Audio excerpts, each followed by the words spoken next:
ఏఐతో future అసలు ఎట్లా ఉండబోతా ఉంది సార్? ఒక 100 మంది పనిచేసే చోట 10 మందితో చేయించుకోవచ్చు అన్నట్లుగా తెలుస్తా ఉంది. సో మెడికల్గా ఎట్లాంటి మెరాకిల్స్ రాబోతా ఉంది? 2050 అలా ఈ పెద్ద సర్జరీలు చేసే డాక్టర్స్ అవసరం ఉండదు. డెఫినెట్లీ ఈ AI robots will take over. ఇప్పుడు మోకాలు నొప్పులు ఒకప్పుడు చూస్తే 45, 50, 60 అట్లా వచ్చేవి సార్. ఎందుకు ఈ చిన్న ఏజ్లోనే మోకాలు నొప్పులు రావడానికి రీజన్ ఏంటి సార్? ఎక్సర్సైజ్ లేక, లేదంటే మన కన్జ్యూమ్ చేసే ఫుడ్లో కూడా షుగర్స్, ప్రిజర్వేటివ్స్ అన్నీ ఎక్కువ అవ్వడం వల్ల ఇది వచ్చేసేసి మనకు పిక్క కండరాలు పట్టేస్తూ ఉంటాయి. సో అది ఎందుకు జరుగుతుంది, అదేవిధంగా ఈ వీడియో ఎందుకు చేయాల్సిన పరిస్థితి వచ్చింది? సో దానికి one of the main reason అండి, ఒక 2-3 ఉంటాయి. ఈ రెండు one of the main reason అండి, ఈ లెగ్ క్రాంప్స్. కాలేజీలో చదువుకునేటప్పుడు ఎందుకు వచ్చానురా బాబు ఈ ఫీల్డ్కి, ఈ ఎంబీబీఎస్కి, ఈ ఆర్తోకి అని ఎప్పుడన్నా అనిపించిందా సార్? వాళ్ళ యొక్క లైఫ్ స్టైల్ చూస్తూ ఉంటే కొంచెం అప్పుడప్పుడు జెలస్ ఫీలింగ్ ఉండేది, త్వరగా సెటిల్ అయిపోయారేమని. ఈజీ గోల్స్ కన్నా I always feel difficult goals ఉండాలి. అండ్ దాన్ని రీచ్ అవ్వటంలోనే మనకి value of life, meaning of life దొరుకుతుంది. Welcome to Suman TV. నేను మీ నవీన్. నేను ఇప్పుడు పరిచయం చేయబోయే సెలబ్రిటీ డాక్టర్. సో అందరికీ సుపరిచితులు. ఆయన చాలా వరకు కూడా సోషల్ మీడియాతో అందరితో కనెక్టివిటీలో ఉంటారు. డాక్టర్ రాంప్రసాద్ కంచర్ల గారు. హాయ్ సార్, నమస్తే అండి. నమస్కారం అండి. సార్ ఏంటి సార్, మొత్తానికి ఎక్కడ చూసినా సోషల్ మీడియాలో మీరే కనపడతా ఉన్నారు. సో ఒకప్పుడు అంటే మీరు వీడియోస్ చేసేవాళ్ళు, మళ్ళీ ఇప్పుడు డాక్టర్లను ఇంట్రొడ్యూస్ చేస్తూ ఉన్నారు. సో ఏంటంటే దీనికి ఉన్న ఎందుకు ఈ సోషల్ మీడియా సైడ్ రావాలనిపించింది? ఈ సోషల్ మీడియా అనేది నేను అనుకునేది ఒక బూన్, అంటే good to the society as well. మనం అది ఎక్కువ దాన్ని కన్జ్యూమ్ చేస్తే బ్యాడ్ టు ద సొసైటీ. అంటే ఈ సోషల్ మీడియాలో కంటెంట్ మనం ప్లేస్ చేయటం, పుటప్ చేయటం, వీడియోస్ అవనివ్వండి, లేదంటే రాయటం అవనివ్వండి, ఏదన్నా కానీ ఆడియో అవనివ్వండి, వాట్సాప్, ఏదన్నా ఓ ఇన్ఫర్మేషన్ని మనం సొసైటీలోకి పంపించడం అనేది I feel as doctors it's a boon. అంటే ఒక సర్వీసే అనుకోండి. మీరు చేసే వీడియోలు, చెప్పే వీడియోలు సార్ ఎట్లా అంటే మా ఇంట్లో వాళ్ళు కూడా చూస్తూ ఉంటారు సార్. మా అమ్మగారు అందుకు అంటే మోకాలు నొప్పి వచ్చింది, సింపుల్గా ఇంట్లో కూర్చొని ఎట్లా తగ్గించుకోవచ్చు అని చెప్తా ఉంటారు. సో అవన్నీ కూడా ప్రాక్టీస్ చేస్తూ ఉంటారు, చేసి నిజంగానే రిలీఫ్ ఉంది అని చెప్పేసి అంటూ ఉంటారు. అది అలాగా వీడియోస్ చూసి వైద్యం జరుగుతుంది అలా అంటే వాళ్ళకి హెల్ప్ అవుతుంది అని అంటే మాకు కూడా రివర్స్లో అంతకన్నా సాటిస్ఫాక్షన్ ఇంకోటి ఉండదండి. డాక్టర్ రాంప్రసాద్ గారు అంటే అందరికీ తెలుసు, చాలా మంచి ఆర్థోపెడిక్ సర్జన్, గుంటూరులో ఉంటారు, ఏవన్ అమర్ హాస్పిటల్లో ఉంటారు అనేది తెలుసు. కానీ మీ గురించి పూర్తిగా పర్సనల్గా చాలా మందికి తెలియదు. ఏంటి సార్ ఫ్యామిలీ బ్యాక్గ్రౌండ్ ఏంటి, అదేవిధంగా ఎక్కడ మీ ఎడ్యుకేషన్ అయిపోయింది? మాది రాజమండ్రి అండి. I was born and brought up in Rajahmundry. మా చాలా లో మిడిల్ క్లాస్ ఫ్యామిలీ నుంచి వచ్చాం. మా ఫాదర్ వాళ్ళది చిన్న ఎలక్ట్రికల్ షాపు. నేను కూడా గవర్నమెంట్ స్కూల్లోనే చదువుకున్నాను, బాల విజ్ఞాన్ మందిర్ హై స్కూల్ అని రాజమండ్రిలో. అక్కడ నుంచే వచ్చాము. మా మదర్ ఒక school teacher, normal school teacher. So కానీ మనకేంటంటే భగవంతుడి దయ వల్ల మనకి ఏదో చదువు అబ్బింది. చదువు అవ్వటం వల్ల +2 కాకినాడలో చేశాను. ఆ తర్వాత ఎంసెట్లో ర్యాంక్ సంపాదించి గుంటూరు మెడికల్ కాలేజీలో ఎంబీబీఎస్ జాయిన్ అయ్యాను. ఓకే. ఆ తర్వాత అక్కడ అంటే Guntur medical college actually laid a very big foundation. అంటే అక్కడ మన మైండ్ అంతా కూడా ఓపెన్ అయింది నిజంగానే ఎంబీబీఎస్కి వచ్చాక. అంటే డాక్టర్ చదువు అనేది చదవటం ఒకటిను, ప్లస్ మనకు పరిచయాలు పెరగటం, వేరే వాళ్ళు ఎలాగ ఆలోచిస్తున్నారు, మనం ఆ లెవెల్ నుంచి నెక్స్ట్ లెవెల్కి ఎలా వెళ్ళాలి అనేది ఒక గ్రాడ్యుయేషన్ కాలేజ్ అనేది చాలా ఉపయోగపడింది అండి. ఆ తర్వాత మనం బాగా చదువుకోవటం వల్ల ఎయిమ్స్ న్యూఢిల్లీలో సీట్ సంపాదించాం. ఆల్ ఇండియా ర్యాంక్ వచ్చింది, single digit rank, 8th rank వచ్చి. నిజంగా ఎయిమ్స్లో రావడం అంటే ఆషామాషి విషయం కాదు సార్. అది నిజంగానే కృషితోనే సాధించగలిగానని నేను చెప్తాను. అక్కడికి వెళ్ళిన తర్వాత ఇంకా మన మైండ్ ఓపెన్ అయింది. అంటే ప్రపంచవ్యాప్తంగా జనాలు ఎలాగ ఆలోచిస్తారు, cream of Indian medical students ఎలాగ ఉంటారనేది అది ఇంకా ఎయిమ్సేనండి, అందులో డౌటే లేదు. అక్కడ నుంచి ఆస్ట్రేలియా వెళ్ళాను. దాని తర్వాత కూడా నాకు ఆస్ట్రేలియా వెళ్ళిన తర్వాత కూడా నాకు అనిపించింది, మన ఊరొచ్చి మనం సెటిల్ అయ్యి మన సొసైటీకి ఏదో విధంగా సర్వీస్ చేస్తే definitely that is the happiness వస్తుందనే ఆలోచనతో మళ్ళీ వచ్చి గుంటూరు. అదే నేను నెక్స్ట్ క్వశ్చన్ అదే అడుగుదాం అనుకున్నాను సార్. ఏంటంటే ఎయిమ్స్ లాంటి చోట మీరు చదివి వచ్చినారు. సో మీరు అనుకుంటే హైదరాబాద్లో కావచ్చు, అదేవిధంగా బెంగళూరు, చెన్నై లాంటి పెద్ద పెద్ద సిటీస్లోకి వెళ్ళిపోయినా అక్కడ ఒక మంచి ప్యాకేజ్డ్ శాలరీతో లేదంటే ఓన్ హాస్పిటల్ కానీ అట్లా బిల్డ్ చేసుకోగలరు. కానీ ఎందుకు గుంటూరు లాంటి ఏరియాలోనే ఇక్కడే ఉండాలి, ఇక్కడి ప్రజలకే సేవ చేయాలనుకున్నారు? అంటే బేసికలీ ఇందులో కొంత స్వార్థం కూడా ఉంటుందండి. అంటే నేను గుంటూరు అమ్మాయిని చేసుకున్నాను, సో అదొక స్వార్థం అనుకోండి. దాని తర్వాత నేను గుంటూరులో చదువుకున్నాను, ఇక్కడ చాలా మంది ఫ్రెండ్స్ ఉన్నారు. సో అల్టిమేట్గా ఏంటంటే హ్యూమన్ బీయింగ్ అనేది ఒక సోషల్ యానిమలే. మనకి సొసైటీ, మన ఫ్రెండ్స్, మన జనం. ఈ మన అనేది మెట్రోపాలిటన్ సిటీస్లో అండ్ అంటే వెస్టర్న్ కల్చర్స్లోని ఇంకా అమెరికా, ఆస్ట్రేలియా వెళ్ళిపోయి ఉంటే ఆ మన అనేది చిన్నదైపోతుంది. ఇలాంటి మన గుంటూరులో కానివ్వండి, లేదంటే ఇంకా చిన్న ఊళ్ళలో ఈ మన అనేది పెద్దగా ఉంటుంది. సో ఆ కాన్సెప్ట్తోనే వచ్చానండి. అండ్ మేబీ డబ్బులు ఎక్కువ సంపాదించవచ్చు వేరే పెద్ద సిటీల్లో ఉంటే, బాంబేలో ఉన్నా, హైదరాబాద్లో ఉన్నా. బట్ ఈ సంపాదనకి అనేది లిమిట్ ఉండదమ్మా. మనం ఎంత తీసుకున్నామని కాదు ప్రపంచం నుంచి. అల్టిమేట్గా నాకు 40 ఏళ్ళు వచ్చిన తర్వాత నాకు అర్థమైంది ఏంటంటే, మనకి రియల్ హ్యాపీనెస్, మన లైఫ్కి మీనింగ్ ఎప్పుడు వస్తుంది అని అంటే, మనం తిరిగి సొసైటీకి ఏం చేసాము. అది మేబీ ఒక చిన్న ఆవగింజలో అరభాగమైనా సర్వీస్ అవ్వచ్చు. అది మేబీ అది చారిటీ అంటే డబ్బుల రూపేనా అవ్వచ్చు, లేదంటే మనం ఇప్పుడు చేస్తున్నాం సోషల్ మీడియాలో యూట్యూబ్ వీడియోస్ అవ్వచ్చు. ఇది ఇన్ఫర్మేషన్, ఎంత డబ్బులు పెడితే ఇన్ఫర్మేషన్ దొరుకుతుంది ఈ రోజుల్లో, genuine information, authentic information. So అది కూడా ఒక రకంగా మనం సొసైటీకి ఒక వాల్యూ ఇస్తున్నాం. అలాంటి నీడ్ అనేది మన గుంటూరులోనే ఉన్నది. మేబీ ఇప్పుడు హైదరాబాద్లో it is already saturated with good doctors.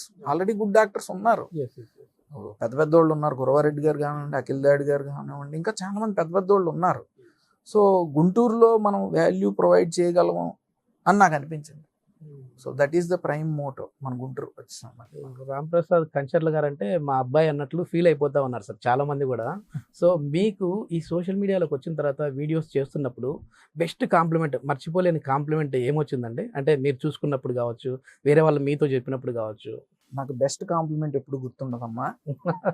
నాకు నెగిటివ్ కమెంట్సే గుర్తొస్తాయి. ఏమొచ్చింది సార్ నెగిటివ్? అంటే నాకు అనిపించింది, నేను చాలా మంది నెగిటివ్ కమెంట్స్ పెడతారు. నిజంగానే నేను నెగిటివ్ కమెంట్స్ని వరకు కూడా చదువుతాను, అన్ని comments, each and every comment చదువుతాను. అండ్ నాకు నచ్చిన నెగిటివ్ కమెంట్ ఏంటంటే, సార్ మీరు సోషల్ మీడియాలో బాగా మాట్లాడతారు, మేము పర్సనల్గా వచ్చినప్పుడు మీరు మాకు అంత టైం స్పెండ్ చేయలేరు అనేది ఇది చాలా మంది కమెంట్ చేస్తూ ఉంటారు. అది నాకు నిజంగానే హర్టింగ్గా అనిపిస్తుంది. నేను ఎందుకంటే మాకు ఎవరికైనా 24 గంటలే ఉంటుంది టైము, అందులో 10 గంటలే పని చేయగలం, 10 నుంచి 12 గంటలు. అందులో మేము సర్జన్స్ కాబట్టి అంటే ఒక 4-5 గంటలు సర్జరీలు కేటాయించగలం, మిగతా ఒక 5-6 గంటలు ఓపీడీలో చూస్తాం. అందులో మళ్ళీ 60-70 మంది పేషెంట్లు చూడాలి. సో మేబీ దానికి పరిష్కారం కూడా నేను ప్రతి పేషెంట్కి ఒక 4-5 నిమిషాల కన్నా కాకుండా ఇంకా ఎక్కువ కేటాయించి వాళ్ళని సాటిస్ఫై చేయగలిగితే maybe that is the next step towards my satisfaction.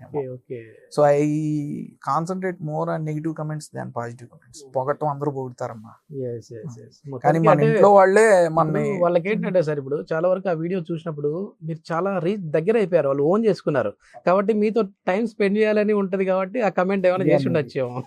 Maybe but everyone will have that only 24 hours, but definitely I will try to be more accessible to the population. Family ఏంటి sir? అంటే మామూలుగా నాన్నగారు, అమ్మగారు ఏం చేసేవాళ్ళు? అంటే మీతో పాటు కజిన్ సిబ్లింగ్స్ ఏమన్నా? మదరు టీచర్ కింద చేసి రిటైర్ అయిపోయారు. మా నాన్నగారు చిన్న ఎలక్ట్రికల్ షాపు, ఇప్పుడు షాప్ కూడా మూసేశారు, నాతో పాటు హాస్పిటల్లో ఉంటారు. వైఫ్ షీ సర్జికల్ ఆంకాలజిస్ట్ తను. అండ్ ఇద్దరు పిల్లలు, పాప 9th క్లాసు, బాబు ఏమో 3rd క్లాస్. సార్ ఏం చెప్తా ఉన్నారు సార్? చూస్తే అంత యంగ్ ఉన్నారు, అంటే 30-32 ఇయర్స్ లా కనపడతా ఉన్నారు. 42 కూడా నిండిపోయి 9th 10th వచ్చిన పిల్లలు ఉన్నారంటే ఎవరు నమ్మరు. సార్ మీరు ఛాలెంజింగ్ గా తీసుకొని అసలు ఈ కేసు ఎవరు చేయలేదు, మళ్ళీ మన దగ్గరికి వచ్చింది, సార్ మీరే చేయాలి అని అన్నప్పుడు, అరే ఎందుకురా బాబు ఇది మళ్ళీ మనం టేకప్ చేయడం అని మళ్ళీ సక్సెస్ అయినా ఉంటాయి కదండి, అట్లాంటి మెమరబుల్ సర్జరీ ఏదన్నా ఉందా సార్? ఎందుకున్నామమ్మా, చాలా ఉంటాయి. నాకు అంటే అక్కడే సాటిస్ఫాక్షన్ వస్తుంది. ప్రతి నెల వీడు ఈజీలీ అలాగా, అంటే బయట ఎక్కడ లేదంటే చెయ్యలేము చెయ్యము అన్న కేసులు మన దగ్గరకు వస్తాయి. బేసికలీ హిప్ రీప్లేస్మెంట్స్ లో ఆ సాటిస్ఫాక్షన్ వేరుండిద్దమ్మా. ఓకే అంటే ఈ 20 కీలు అరుగుదల అనేది యాక్చువల్లీ ఇప్పుడు ఇండియాలో వెస్టర్న్ పాపులేషన్ తో కంపేర్ చేసినా ఒకప్పుడు వెస్ట్ లో ఎక్కువ ఉండేది. ఇప్పుడు ఇండియన్ లో కూడా ఈ హిప్, ఈ ఏవియన్, ఈ కోవిడ్ తర్వాత బాగా పెరిగిపోయింది. తర్వాత ఎందుకు ఇది ఇట్లా అవ్వడం జనాల్లో? అంటే ఇది కోవిడ్ టైంలో మనం ఏంటంటే స్టెరాయిడ్స్ బాగా ఎక్కువ వాడాం. అంటే అప్పుడు అది లైఫ్ సేవింగ్ మెజర్, మనం ఏం చేయలేం, ఇంకా అది వాడాల్సిన పరిస్థితి వచ్చింది డాక్టర్స్ అందరికి కూడా. జనాలను ఐసీయూలో పెట్టి, ఇప్పుడు మీ ఏజ్ గ్రూప్, నా ఏజ్ గ్రూప్ లో వాళ్ళని కూడా ఐసీయూలో పెట్టి స్టెరాయిడ్స్ వాడటం ఇవన్నీ చేసాం. సో ఈ అప్పుడులో లైఫ్ సేవింగ్, అది చేయకపోతే కనుక మనిషి ప్రాణాలు పోయటం అనేది జరిగి ఉండేది. కాకపోతే దానివల్ల ఏమైందంటే పాపులేషన్లో ఈ స్టెరాయిడ్స్ అనేవి కొంత మన బ్లడ్ వెజల్స్ని లో ఈ కొవ్వు శాతాన్ని పెంచేస్తాయి. దీనివల్ల ఏంటంటే ఈ హిప్ జాయింట్ బాలు అట్లాంటి వాటికి మామూలుగానే బ్లడ్ సప్లై మనకి కొంచెం తక్కువ ఉంటుంది. అది ఈ కొవ్వు శాతం పెరిగిపోయేటప్పటికి రక్త ప్రసారం తగ్గిపోతుంది. అది మెయిన్ కాజు. అక్కడ రక్త ప్రసారం తగ్గిపోవటం ఏవిఎన్ అంటాం, అవాస్క్యులర్ నెక్రోసిస్. దీనివల్ల చాలా మంది ఏవిఎన్ పేషెంట్లు రావడం మన ఏజ్ గ్రూప్ లో. ఏం చెప్తుంటారు సార్ అంటే వాళ్ళ చాలా మంది పేషెంట్స్ తో మీరు మాట్లాడుతుంటారు కదా, కామన్ గా వచ్చినప్పుడు చెప్పేది సార్ హిప్ జాయింట్ అంటే వాళ్ళు ఏం చెప్తా ఉంటారు అంటే తుంటి నొప్పి, వెన్ను నొప్పి, అట్లా అంటే డిఫరెంట్ ఉంటాయి కదా అందులో. మెయిన్లీ ఏంటంటే ఏవిఎన్ కి మనం చూసేది ముందు వైపు తొంటి నొప్పి చెప్తా ఉంటారు. మామూలు నడు నొప్పి, తొంటి నొప్పి అంటే వెనక వైపుకి వస్తుంది. ఈ ఏవిఎన్ వల్ల వచ్చేది ఏంటంటే మెయిన్లీ ముందు వైపు వస్తూ ఉంటుంది, గ్రాయిన్ పెయిన్ అంటాము. అలా చేసినప్పుడు హై ఇండెక్స్ ఆఫ్ సస్పెషన్ ఉండాలి. హిస్టరీలో మనం ఈ కోవిడ్ వచ్చిందా, స్టెరాయిడ్స్ వాడారా, ఐసీలో ఉన్నారా అని కనుక్కుంటాం. దాని తర్వాత డైరెక్ట్గా ఎక్స్రే ఒకటి తీయించి అవసరాన్ని బట్టి ఎంఆర్ఐ చేయిస్తాం. హై ఇండెక్స్ ఆఫ్ సస్పెషన్ ఉండాలి. ఇప్పుడు ఇవన్నీ డిటెక్ట్ చేయాలి, తప్పదు. ఈ మధ్య మనం చూస్తూ ఉన్నాము, ఇప్పుడు మోకాలు నొప్పి వచ్చింది అనుకోండి, పిఆర్పి అంటూ ఉన్నారు. లేదు ఏ స్టేజ్లో ఉన్నా పిఆర్పి సూటబుల్ అంటే కొద్దిమంది చెప్పేది అంటే అందరికీ సూటబుల్ అని కొద్దిమంది చెప్తారు, కొద్దిమంది లేదు అంటారు. యాజ్ ఏ ఆర్థోపెడిక్ సర్జన్గా మీరు ఏం చెప్తారు? ఫస్ట్ ఈ హిప్ ఏవియన్కి వచ్చేటప్పటికి ఏంటంటే స్టేజ్ 1, స్టేజ్ 2లోను, కొంతమంది స్టేజ్ 3లో ఉన్న వాళ్ళకి ఏంటంటే కొన్ని ట్యాబ్లెట్స్ ఉన్నాయండి. ఆ ట్యాబ్లెట్స్ కరెక్ట్గా వాడుకుని ఒక 2 to 3 years వాడుకుంటే చక్కగా ఫలితాలు వస్తున్నాయి, అందులో అనుమానం లేదు. కొంతమంది ఏంటంటే అన్డిటెక్టెడ్గా వాళ్ళు స్టేజ్ 4కి వెళ్ళిపోతే అలాంటప్పుడు హిప్ రీప్లేస్మెంట్లు అవసరం. సో అలాంటి పేషెంట్లు కూడా చాలా మందిని చూస్తున్నాం. దాని తర్వాత వేసిన ప్రశ్న మీరు ఇప్పుడు ఒక రన్నింగ్ హాట్ టాపిక్, మోకాలు నొప్పి, మోకాలు అరుగుదలకి పిఆర్పి ఇంజక్షన్లు ఏమైనా మ్యాజిక్ చేస్తున్నాయని.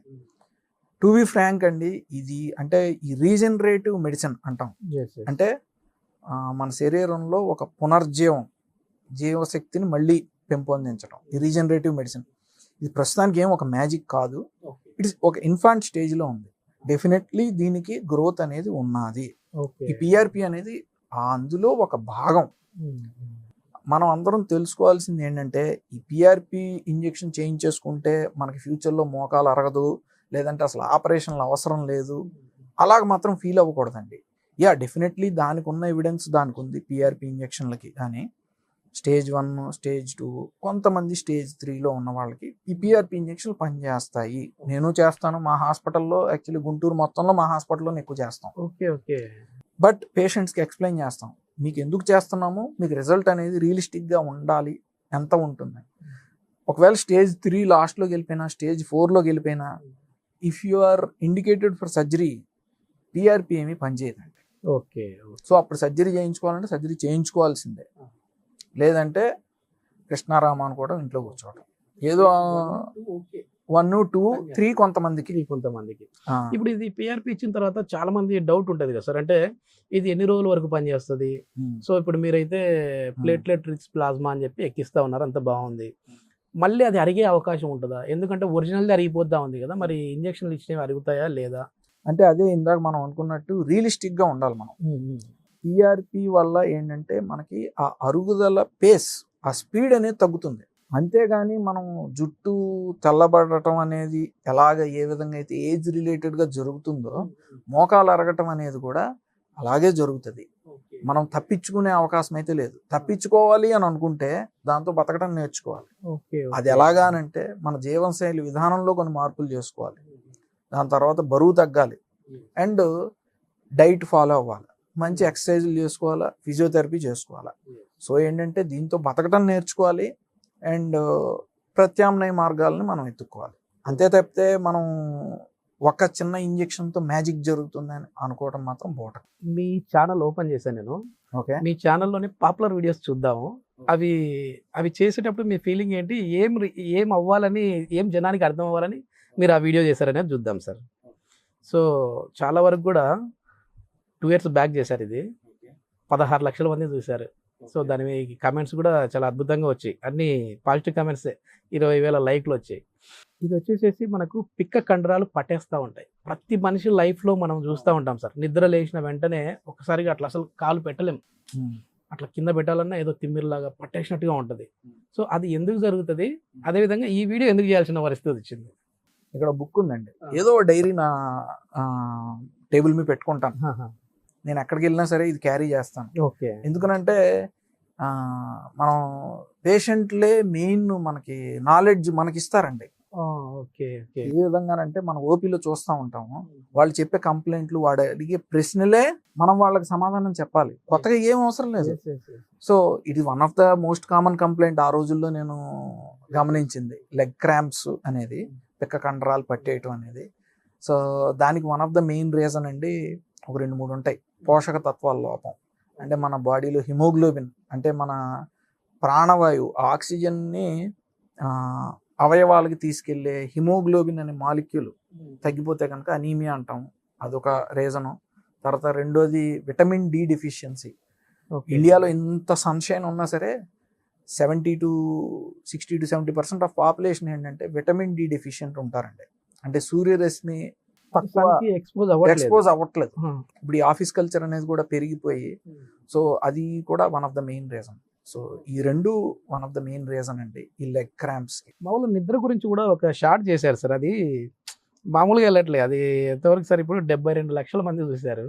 సో సార్ చూస్తే ఏమో మోకాల నొప్పి ఆర్థోకు సంబంధించిన డాక్టర్ ఈ నిద్రకు సంబంధించి మాట్లాడుతూ ఉన్నారు ఏంటి అని చెప్పి ఒక కామెంట్ కూడా వచ్చింది. సో ఏంటి సరైన నిద్ర మీకు కావాలంటే ఇది ఉండాలి అని చెప్పేసి ఒక వీడియో చేశారు. ఏంటి ఏముండాలి అసలు సరైన నిద్ర రావాలంటే? ఇప్పుడు ప్రతి ఒక్కరి సమస్య సార్ ఇది, నిద్ర ఇన్సోమియా ప్రాబ్లం వస్తూ ఉంది. ఎందుకంటే స్లీప్ ఐ ఫీల్ ఇప్పుడు మన ఐఫోన్ బ్యాటరీ డిశ్చార్జ్ అయిపోయింది అనుకోండి, మనం ఛార్జింగ్లో ఎలా తగిలిస్తాము? So the same thing happens in sleep అనమాట. మనం పొద్దున్న నుంచి సాయంత్రం వరకు కష్టపడిన తర్వాత బాడీలో బ్యాటరీ అంతా డిశ్చార్జ్ అయిపోయింది. మళ్ళీ మనం ప్రాపర్గా నిద్రపోతే మాత్రమే బాడీని మళ్ళీ మనం రీజువనేట్ చేయగలం. సో ఇప్పుడు మా ఓపీడీలో వచ్చే సగం మంది పేషెంట్లకి ఈ మోకాలు నొప్పి అయినా, తొంటి నొప్పి అయినా, నడుము నొప్పి అయినా, ఇంకెక్కడ నొప్పి అయినా సరే వాళ్ళకి సగం కనుక స్లీప్ ప్రాపర్గా ఉంటే సగం కంప్లైంట్ వరకు వాళ్ళు అంటే వాళ్ళ బాడీకి ఆ న్యాచురల్ హీలింగ్ కెపాసిటీ అనేది వచ్చేస్తుందండి. So what we suggest is good food and పొద్దున్న నుంచి సాయంత్రం కష్టపడిన తర్వాత మీరు ఒక ప్రాపర్ స్లీప్ షెడ్యూల్ ఫాలో అవ్వండి. అండ్ డైలీ ఒక 30 to 40 minutes ఎక్సర్సైజ్ డెఫినెట్లీ చేయండి. అండ్ ఫుడ్లో కూడా రాత్రిపూట పాలు తాగటం కానీ. సార్ గుడ్ ఫుడ్ అంటూ ఉన్నారు కదా, ఈ నీ పెయిన్స్ తగ్గడానికి ఒకవేళ రాకుండా ఉండడానికి ఎట్లాంటి ఫుడ్ మంచిది అంటారు? అది ఫ్రూట్స్ కావచ్చు, ఫుడ్ ఐటమ్స్ కావచ్చు, ఏదైనా చెప్పండి. నేను జనరల్లీ చెప్పే ఒక సింపుల్ డైట్ ప్రోటోకాల్, వెజిటబుల్స్ అయితే కనుక క్యాబేజీ, బ్రోకోలీ తినండి. ఓకే. అందులో మనకేంటంటే ఏ జాయింట్లో అయినా జిగురు ఉత్పత్తి చేసే కెపాసిటీ అనేది ఎక్కువ ఉంటుందండి. తర్వాత ఫ్రూట్స్కి వస్తే కనుక విటమిన్ సి రిచ్ ఎక్కువ ఉండాలండి. ఓకే. అంటే నిమ్మ, నారింజ, ఉసిరికాయ, తర్వాత కమలా పండు అట్లాంటివి. అండ్ జాంకాయ యాక్చువల్లీ అది చాలా చీప్ అయినా సరే it is best for many organs. Okay. ఏం సార్ దాని స్పెషాలిటీ ఏముంది సార్ అది తినడం వల్ల? అంటే జాంకాయ మనకి కాస్ట్ ఎఫెక్టివ్ ఫ్రూట్ కూడా. మనకి ఇండియాలో ఏంటంటే అదృష్టం, జాంకాయ అనేది ఆల్మోస్ట్ సంవత్సరంలో అన్ని సీజన్స్లోనూ దొరుకుతుంది. And it's calcium rich, vitamin A ఉంటుంది, విటమిన్ సి ఉంటుంది, అండ్ మినరల్స్ కూడా, లవణాలు కూడా చాలా ఎక్కువ ఉంటాయి. ఓకే. ఓకే. యాక్చువల్లీ మనకేంటంటే చిన్నప్పుడు పుస్తకాల్లో నేర్పించేది కింగ్ ఆఫ్ ఆల్ ఫ్రూట్స్ అంటే మ్యాంగో అంటారు. కానీ హెల్త్ పరంగా నేను అడ్వైజ్ చేసేది కింగ్ ఆఫ్ ఆల్ ఫ్రూట్స్ అంటే జాంకాయ, గోవా. ఓకే. ఓకే. సో ఇంకా తర్వాత సిరీల్స్కి వచ్చారంటే నాకు కొంచెం ఈ మధ్యన వైట్ రైస్ అనేది నేను అవాయిడ్ చేయమని చాలా మంది చెప్తా ఉంటాను. కార్బ్స్ ఎక్కువ ఉంటాయి అదొకటి. దాని తర్వాత ఇది రిఫైన్ చేసేస్తే కనుక ఆ గింజ పైన ఉన్న పొర ఉంటుంది కదా, ఆ పొర మొత్తం పోతుంది. అందులోనే యాక్చువల్లీ ఈ విటమిన్ బి కాంప్లెక్స్, విటమిన్స్ అన్నీ ఉంటాయి, హై ఫైబర్ ఉంటుంది. Okay okay. సో ఎవరు మోకాలు నొప్పితో వచ్చినా, అసలు ఏ కంప్లైంట్తో వచ్చినా సరే, గో ఫర్ బ్రౌన్ రైస్ కానీ, రాగి సంకటి కానీ, జొన్న అట్లాంటివి తీసుకోమని చెప్తాను. So that they are calcium rich, మనకి ఫైబర్ అనేది ఎక్కువ ఉంటుంది. ఈ ఫైబర్ అనేది లేకపోవడం వల్ల ఈ కాన్స్టిపేషన్, మలబద్ధక సమస్యలు కూడా ఎక్కువైపోతా ఉన్నాయి సార్. ఈ మలబద్ధకానికి మనకి జాయింట్ పెయిన్స్ కి, అంటే కేవలం మోకాలు నొప్పే కాదు, ఇతరత్ర జాయింట్ పెయిన్స్ కి, కీళ్ళ నొప్పులకి ఏమైనా రిలేషన్ ఉందా సార్? ఎందుకంటే ఇట్లాంటి వాళ్ళతో ఎక్కువ మనం ఈ మలబద్ధకం ఉన్న వాళ్ళలో ఈ పెయిన్ చూస్తూ ఉంటాం. అంటే బాడీ ఒక ఇన్ఫ్లమేషన్ బాడీ, అంటే వాతం వచ్చే బాడీలో ఇవన్నీ కంప్లైంట్స్ చూస్తామండి. జాయింట్ పెయిన్స్, స్థూలకాయం, కాన్స్టిపేషను అలాగా. సో ఇవన్నీ కూడా ఒకదానికొకటి లింక్డే, కానీ దీనివల్ల ఇది వస్తుంది, దీనివల్ల ఇది వస్తుంది అని చెప్పడం కష్టం. Okay okay. అట్లా ఏమన్నది అతనికి టాక్సిన్స్ అనేవి వెళ్ళిపోవాలి. టాక్సిన్స్ అనేవి బయటికి వెళ్ళిపోవాలి. మన బాడీలో చేరి మన బాడీలో ఒక రకమైన ఇన్ఫ్లమేషన్ చేరుతున్నాయి అనుకోండి, అది మనకి బ్యాడ్. ఇలాగే నాన్ స్పెసిఫిక్గా వస్తాయి సిమ్టమ్స్. డయాబెటిక్ ఉన్న వాళ్ళలో చాలా వరకు ఈ ఫ్రోజన్ షోల్డర్ పెయిన్ మనం చూస్తూ ఉంటాం కదా సార్, అది ఎందుకు సార్? అది యాక్చువల్లీ ఇది చాలా మంచి పాయింట్ అమ్మా. ఎందుకంటే మేము ఫ్రోజన్ షోల్డర్ కోసం మా దగ్గరికి వచ్చినప్పుడు వాళ్ళకి టెస్టులు చేయిస్తే కనుక వాళ్ళకి డయాబెటీస్ బయటపడతా ఉంటుంది. ఒకప్పుడు అసలు ఐ ప్రాబ్లం వచ్చిందంటే డయాబెటిక్ ఉందేమో అని అనుకునే వాళ్ళు. సో ఇప్పుడు ఫ్రోజన్ షోల్డర్ కూడా అంతే. మెయిన్లీ ఏంటంటే డయాబెటిక్స్ లో ఈ హై షుగర్ బ్లడ్ లో ఎక్కువైతే ఏమవుతుందంటే అది మనకి టిష్యూస్, కణజాలంలో ఈ గ్లూకోజ్ అనేది డిపాజిట్ అయిపోతుంది. అప్పుడు మనకి ఫ్లెక్సిబుల్ గా ఉండాల్సిన టిష్యూస్, ఇప్పుడు ఈ గుడ్డ చూడండి ఇలా ఫ్లెక్సిబుల్ గా ఉంది, మెత్తగా ఉంది, అట్లా ఉండదు, అప్పడం తయారైనట్టు తయారైపోతుంది. సో మెయిన్లీ ఈ షోల్డర్ జాయింట్ కూడా ఏంటంటే ఇది ఫస్ట్ ఎఫెక్ట్ అవుతుంది. సో దీని చుట్టూ ఉన్న పొర బిగుసుపోవడం స్టార్ట్ చేస్తుంది, ఇంకా ఫ్రోజన్ షోల్డర్ అనేది స్టార్ట్ అయిపోతుంది. సో డయాబెటీస్, ఫ్రోజన్ షోల్డర్ చాలా లింక్ ఉండిద్ది వీటికి. ఎక్కువ స్పోర్ట్స్ ఆడే వాళ్ళు కావచ్చు, జిమ్లో వెయిట్ లిఫ్ట్ చేసే వాళ్ళు కావచ్చు, అట్లాంటి వాళ్ళకు ఉన్నటువంటి పెయిన్ వచ్చేసేస్తూ ఉంటుంది కదా. సో దాన్ని నెగ్లెక్ట్ చేస్తే, అంటే పర్లేదులే అని రెస్ట్ తీసుకుంటే సరిపోతుందా, వెంటనే హాస్పిటల్కి వచ్చి ఏదైనా ప్రాబ్లం ఉందేమో అనేసి?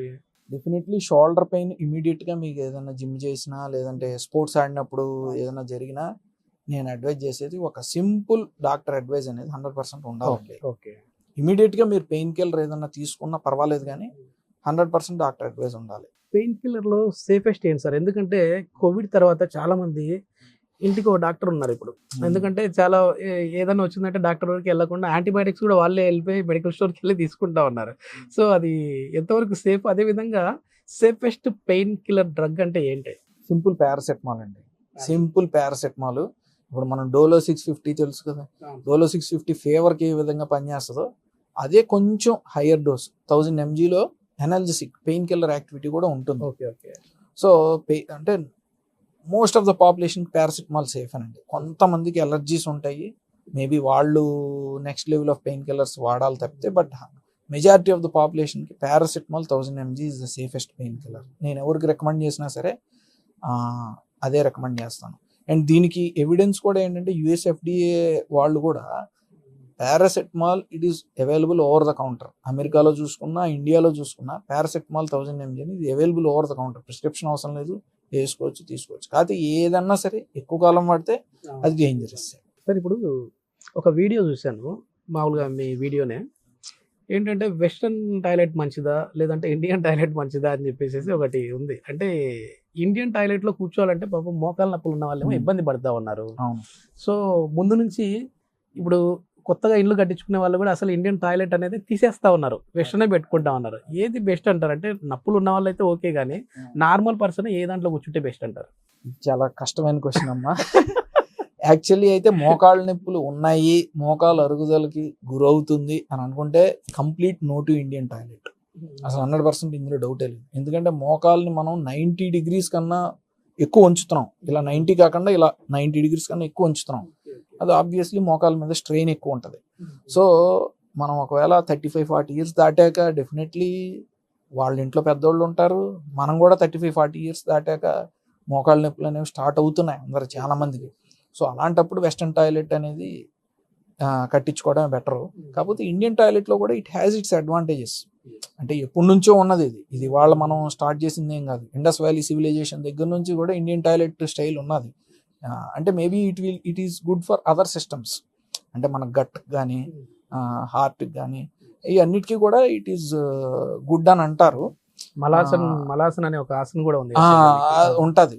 సో మెయిన్లీ కాన్స్టిపేషన్ రిలీవ్ చేయడానికి ఇండియన్ టాయిలెట్ బెటర్ అని అంటారు, బట్ నేను ఆర్థోపెడిషన్ కాబట్టి I recommend western toilet for almost half of the population. ఇప్పుడు మోకాలు నొప్పులు ఒకప్పుడు చూస్తే 45, 50, 60 అట్లా వచ్చేవి సార్. ఇప్పుడు 35, 20 ఏళ్లలో కూడా చూస్తూ ఉంటారు నాకు తెలిసినంత వరకు వచ్చే వాళ్ళకి. ఎందుకు ఈ చిన్న ఏజ్లోనే మోకాలు నొప్పులు రావడానికి రీజన్ ఏంటి సార్? మెయిన్ ఫ్యాక్టర్ ఇప్పుడు మనం ఇందాక డిస్కస్ చేసినట్టు ఒబేసిటీ ఒకటి, స్థూలకాయం. ఈ ఆఫీస్ కల్చర్ ఒకటి పెరిగిపోయిన తర్వాత ఈ కోవిడ్ తర్వాత మనం ఈ వర్క్ ఫ్రమ్ హోమ్ పెరిగిపోవటం, ఈ మన కల్చర్లో ఏంటంటే కూర్చుని తినటం అలవాటైపోయింది. అండ్ ప్రాపర్ ఎక్సర్సైజ్ లేక, లేదంటే మన కన్జ్యూమ్ చేసే ఫుడ్లో కూడా షుగర్స్, ప్రిజర్వేటివ్స్ అన్నీ ఎక్కువ అవ్వడం వల్ల what I feel is over weight. మనం ఉండాల్సిన దానికన్నా అధిక బరువు ఉండి మన యాక్టివిటీ తక్కువ ఉంటే డెఫినెట్లీ మోకాళ్ళ నొప్పులు వస్తాయండి. మీరు తప్పించుకునే అవకాశమే లేదు, అవకాశం లేదు. And another thing is sun exposure తగ్గిపోవడంతో మనకు ఆబ్వియస్లీ విటమిన్ డి తగ్గిపోద్ది. విటమిన్ డి తగ్గిపోతే that is one of the main reason for knee pains, మోకాళ్ళ నొప్పి రావడానికి. సో ఈ రెండు మెయిన్ అండి. ఓకే, మోకాళ్ళు అరిగిపోతున్నాయి అని తెలిపే సంకేతాలు ఏమన్నా ఉంటాయా సార్? ఎందుకంటే చిన్న టక్ అనే సౌండ్, ఇప్పుడు నేనున్నాను ఇట్లా కూర్చొని ఇట్లా కాలు చాపేసరికి ఒక చిన్న సౌండ్ వచ్చింది అంటే ఏమైనా మోకాలు ఏమైనా అరిగిపోతా ఉందా అనే భయం ఉంటుంది. కొంచెం ముందుగానే నొప్పి ఉంది అంటే దీనికి మీరు అన్నారు కదా ఇప్పుడు ఒక పాపింగ్ సౌండ్ వచ్చిందని, అదేంటంటే జాయింట్లో గ్యాసెస్ ఎక్కువసేపు అలాగ మనం ఒక పొజిషన్లో కూర్చున్నప్పుడు ఒక జాయింట్లో ఒక బబుల్లా తయారవుతుంది. అది మనం జాయింట్ని మనం మళ్ళీ కదిపినప్పుడు టక్ మన బబుల్ బ్రేక్ అవుతుంది. అంతేగాని అది భయపడాల్సిన పని ఎప్పుడు ఉండదు. ఒక్కొక్కసారి ఈ జాయింట్లో సౌండ్స్ రావటం అనేది పెయిన్తో కనుక స్టార్ట్ అయితే, పెయిన్తో కూడా ఉంటే కనుక డెఫినెట్లీ ఒక మోకాలు అరుగుతుందేమో అనే అనుమానం రావాలి. ఇప్పుడు ఆస్టియో ఆర్థరైటిస్ ఇది ఉన్న వాళ్ళకి చాలా కష్టము అది ఇది అని కొంచెం అంటే ఈ టర్మినాలజీ వాడుతూ ఉంటారు కదా. అసలు ఈ ఆస్టియో ఆర్థరైటిస్ అంటే ఏంటి, ఎలాంటి వాళ్ళలో వస్తూ ఉంటుంది, అసలు మోకాల్లో గుజ్జు ఎందుకు పెరుగుతూ ఉంది, దీని గురించి మాట్లాడదాం. అంటే మోస్ట్లీ ఆస్టియో ఆర్థరైటిస్ అంటే ఏంటంటే ఇది ఏజ్ రిలేటెడ్. చిన్న వాళ్ళకి చాలా తక్కువ అండి. చిన్న వాళ్ళలో చూసేది మనం ఇందాక అనుకున్నట్టు ఓవర్ వెయిట్ వల్ల కొంచెం పటెల్ల మోచెప్ప వెనకాల డీజనరేటివ్ చేంజెస్ అంటాం, అది వేరు కాండ్రోమలేషియా అంటాం. అది జనరల్లీ అక్కడ వస్తుంది. ఈ ఆస్టియో ఆర్థరైటిస్ అనేది 45, 50 దాటాక మోకాల్లో జిగురు అరిగిపోవటం అనేది తగ్గిపోవటం అనేది చూస్తూ ఉంటాం. అది వీళ్ళలో వచ్చేది కొంచెం ఏజ్ పెరుగుతున్న కొద్దీ. ఆ టెర్మినాలజీ ఆస్టియో ఆర్థరైటిస్. ఇందులో కూడా గ్రేడ్ 1 నుంచి గ్రేడ్ 4 వరకు ఉంటాయి. సో దాన్ని బట్టి మనం ట్రీట్మెంట్ ప్రోటోకాల్స్ అనేవి చేస్తూ ఉంటాం. ఈ మోకాళ్ళలో గుజ్జు అరిగిపోయేదానికి కొద్దిమంది మామూలుగా న్యాచురోపతికి సంబంధించిన వారు కావచ్చు, డైటీషియనిస్ట్ కావచ్చు, కొన్ని రకాల గుజ్జును ఉత్పత్తి చేసే ఫుడ్స్ చెప్తా ఉంటారు. ఉదాహరణకు వచ్చేసేసి ఈ బెండకాయ లాంటివి, ఇవి తిన్నారంటే మీకు జిగురు వస్తుంది, కాళ్ళల్లో కూడా కొంచెం స్ట్రెంత్ వస్తుంది. ఉంటుంది. ఎందుకంటే మనం ఇందాక కూడా అనుకున్నాము కొన్ని వెజిటబుల్స్లో క్యాబేజీ, బ్రోకోలీ, బెండకాయలు ఇవన్నీ ఏంటంటే సల్ఫర్ F1 కాంపౌండ్స్ అని ఉంటాయండి. అవేంటంటే న్యాచురల్ గా మన బాడీలో మన జాయింట్స్ లో ఫ్లూయిడ్ ని, గ్లూకోజ్ మైన స్ట్రక్చర్ ని కొంతవరకు పెంచుతాయి. సో పట్టే అవకాశం ఉంటుంది. మెంతులు, తర్వాత మహాబేర గింజలు ఇట్లాంటివి ఉన్నాయి, నేచురోపతిలో కూడా ఉన్నాయి. బట్ అవి ట్రీట్మెంట్ కాదండి, దేనికి కూడా అది ట్రీట్మెంట్ కాదు. మేబీ అవకాశం ఉంటుంది. సో మా వీడియోలు మా యూట్యూబ్ ఛానల్లో కూడా నేను చాలా పెడతాను. ఈ న్యాచురోపతి ఇది, తర్వాత మెంతులని, మహాబేర గింజలు నానేసుకుని అవి తాగండి అని. Everything is not treatment, home remedies. పని చేస్తే మన అదృష్టం, పని చేయకపోతే నెక్స్ట్ దాన్ని ట్రై చేయండి. సరే ఇప్పుడు మనం పని చేయలేదు, హాస్పిటల్కి వచ్చేసాము, చాలా మంది సర్జరీ అంటే భయపడుతూ ఉంటారు. అందులో ఇప్పుడు టెక్నాలజీ బాగా పెరిగిపోయింది, రోబోస్తో సర్జరీలు అంటూ ఉన్నారు, ఏఐ వచ్చేసింది. సో అసలు రోబోటిక్ సర్జరీ అంటే ఏంటి, అది రోబో చేస్తుందా, మనుషులు చేస్తారా, దానికి నార్మల్ సర్జన్ చేసేదానికి అంటే మనిషికి మనిషికి మధ్య డిఫరెన్స్ ఏంటి, ఎవరు చేస్తే బాగుంటుంది సర్జరీ? అంటే ప్రస్తుతం మనం ఇది యాక్చువల్లీ ఆర్టిఫిషియల్ ఇంటెలిజెన్స్ కూడా, రోబోటిక్ టెక్నాలజీ కూడా ఎవల్యూషన్లో ఉందండి. అంటే ఏంటంటే కంప్లీట్గా రోబోట్ మనిషిని టేక్ ఓవర్ చేసుకోవాలి, ఇది మనం ఒప్పుకోవాలి. ఇంకా యాజ్ ఆఫ్ నో, మేబీ ఒక 20-30 సంవత్సరాల తర్వాత డాక్టర్స్తో పని ఉండదేమో, అది నాకు తెలియదు కానీ, బట్ యాజ్ ఆఫ్ నౌ ఈ రోబోటిక్, ఆర్టిఫిషియల్ ఇంటెలిజెన్స్ ఇదంతా ఏంటంటే ఒక డాక్టర్ అంటే ఒక మనిషి చేసే పనిని ఇంకా ఉపయోగపడుతుంది. ఓకే. సో ఏంటంటే ఇక్కడ ఈ రోబోటిక్ టెక్నాలజీతో మనం నీ రీప్లేస్మెంట్ అనేది మనం డిస్కస్ చేసాం అనుకోండి. ఉదాహరణకి ఇందులో ఏం జరుగుతుందంటే బేసిక్ సర్జికల్ ఇన్సిషన్ మనమే ఇవ్వాలి, డిసెక్షన్ మనమే చేయాలి, అంటే డాక్టర్ చేయాలి. ఇదంతా చేసిన తర్వాత రోబో అనేది మనని ఆ కట్స్ తీసుకోవటానికి సర్జరీ ఎలా ఇంకా పర్ఫెక్షన్, ఆ బ్యాలెన్సింగ్ టెక్నిక్స్ అది చేయడానికి ప్రెసిషన్ ఇస్తుంది.